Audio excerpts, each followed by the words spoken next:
జనవరి 10వ తారీఖు game changer release తెలిసిందే. బట్ ఇదేంటంటే నేను ఈ మధ్యకాలంలో చేసే సినిమాల్లో నేను కొత్తగా ఫీల్ అయిన క్యారెక్టరైజేషన్ అని నేను ఇలా కనపడతాను, ఇప్పుడే ఇలా కనపడతానని నేను ఎక్స్పెక్ట్ చేయలేదు. నాకు వచ్చి ఈ సబ్జెక్ట్ చెప్పగానే ఈ క్యారెక్టర్ నేను చేయగలనా లేదా, నాకెందుకు చెప్తున్నారు ఈ క్యారెక్టర్ అనుకున్నాను ఫస్ట్ హాఫ్ వినే వరకు. సెకండ్ హాఫ్ మొత్తం చెప్పిన తర్వాత ఈ క్యారెక్టర్ నేనే చేయాలనుకున్నాను. అంటే అంత అద్భుతంగా ఉంది. బట్ నేను అనుకున్నాను ఫస్ట్ గెటప్ కుదిరితే నేను సేఫ్ అనుకున్నాను. ఈ గెటప్ వెళ్ళి బాంబే వెళ్ళి ప్రాస్టిక్ మేకప్ చేసుకొని ఎందుకంటే ఈ గెటప్ వేయడానికి 4 గంటలు పడుతుంది అనమాట. సో ఇదన్నీ క్యాల్కులేట్ చేసిన తర్వాత గెటప్ ఎప్పుడైతే బాగా వచ్చిందో అప్పుడు నాకు ఆ క్యారెక్టర్ మీద కాన్ఫిడెన్స్ రావడం. ఎందుకంటే శంకర్ గారు అనేవాడికి అందరికీ ప్రతి ఆర్టిస్ట్కి అటువంటి డైరెక్టర్ దగ్గర చేయాలి అనే కోరిక అనేది 100% ఉంటుంది. అలాగే నాకు ఉంది. ఈ గేమ్ చేంజర్లో ఆ క్యారెక్టర్ రావడం ఒక రకంగా లక్ అనుకుంటున్నాను నేనైతే. డూయల్లా లేకపోతే సింగిలా తెలియదు, చూదురు కానీ.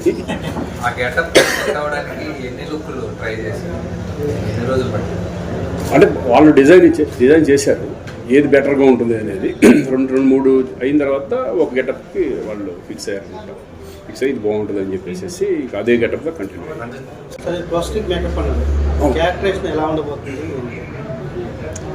అందరూ తెలిసింది, చాలా మంది బయటకు వచ్చేసింది already CM character. But CM ఏంటి అనే దాని మీద అంతకుముందు ఏంటి అది పాజిటివ్ ఉంటుంది, నెగిటివ్ ఉంటుంది. క్యారెక్టరైజేషన్లో పాజిటివ్ ఉంటుంది, నెగిటివ్ ఉంటుంది. ఏ సిచ్యువేషన్కి తగ్గట్టుగా వెళ్తూ ఉంటుంది క్యారెక్టర్. అంటే సిచ్యువేషన్ డిమాండ్ బట్టి వెళ్తూ ఉంటుంది.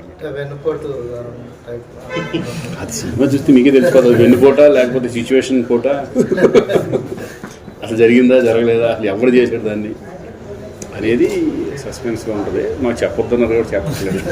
పర్ఫార్మెన్స్ అనేది ఇప్పుడు జస్జే సూర్య ఎక్స్ట్రాడినరీ క్యారెక్టర్, ఎక్స్ట్రాడినరీ పర్ఫార్మెన్స్ చేశారు. ఎంటర్టైన్మెంట్ ఉంటుంది, ఫన్నీ ఉంటుంది, అతనిలో ఎటకారం ఉంటుంది, అన్నీ మిక్స్ చేసి శనివారం సినిమా వచ్చింది కదా, శనివారం వచ్చింది కదా, దాన్ని మించి ఉంటుంది నాకు తెలిసి క్యారెక్టర్ అతను. అంటే అటువంటి ఆర్టిస్టులతో మనం కూడా, అంటే నేను ఎన్ని సినిమాలు చేసినా కూడా క్యారెక్టర్స్ వచ్చేపాటికి అంత ఎక్స్పీరియన్స్ ఇంకా మనకి ఈ టైప్ ఆఫ్ క్యారెక్టర్లు చేయాలంటే ఇంకొంచెం ఇటువంటి చేస్తూ ఉంటే ఇంక నెక్స్ట్ వేరే రకం ఉంటుంది.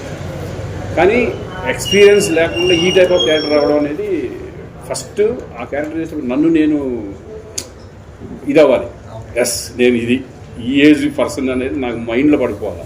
లేకపోతే నేనేంటారు అప్పుడే ఈ క్యారెక్టర్ ఇచ్చారంటే అన్నాను అనుకో, అది నా మైండ్లో పడిపోయినాక నేను చేయలేదు. ఇది ఇచ్చేసారు రేపు నుంచి నన్ను మొదలు చేస్తారా లేకపోతే నన్ను ఇది చేస్తారా మైండ్లో పడిందంటే మాత్రం ఈ క్యారెక్టర్ చేయలేదు. నాకు ఫస్ట్ అదే సబ్జెక్ట్ చెప్పినప్పుడు ఫస్ట్ హాఫ్ వినగానే ఇదే డౌట్ వచ్చింది నాకు.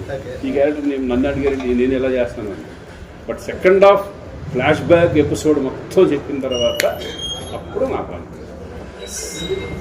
కరెక్ట్గా పడింది అని. టీజర్ రిలీజ్ అయిన తర్వాత మీ షార్ట్ చూసిన తర్వాత వచ్చిన రెస్పాన్స్ మోస్ట్ అన్లైక్లీ రెస్పాన్స్ ఎక్కడి నుంచి వచ్చింది?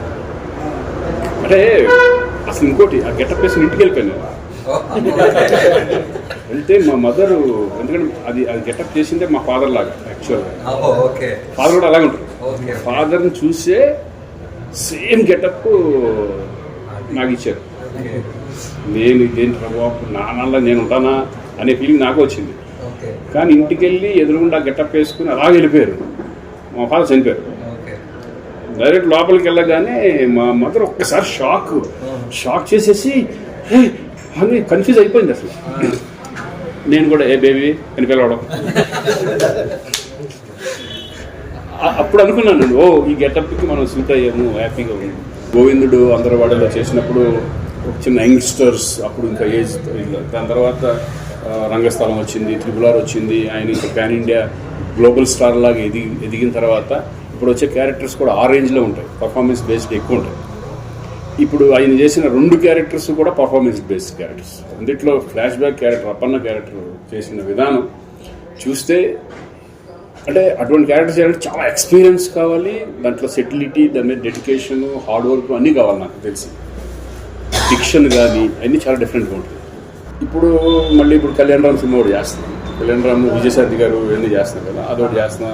సాయిధరం తేజ్ది ఒకటి ఇప్పుడు జరుగుతుంది ఎస్వైజీ సమరాలు అది ఒకటి మంచి క్యారెక్టర్, అది 2 పార్ట్లు, అది కూడా మళ్ళీ అది 2 పార్ట్స్ అది జరుగుతుంది. ఇప్పుడు వెబ్ సిరీస్లో మన చిరంజీవి గారు సుష్మిత గోల్డ్ బాక్స్లో, నేను ప్రకాష్ రాజు మిగతా ఆర్టిస్టులు అందరూ అది ఒకటి చేస్తాను. అది చేసిన పొరపాటు అనేది అందరూ అనుకున్నాం, మేము అందరూ చాలా బాధపడ్డాం, ఎందుకంటే అది అన్ఎక్స్పెక్టెడ్.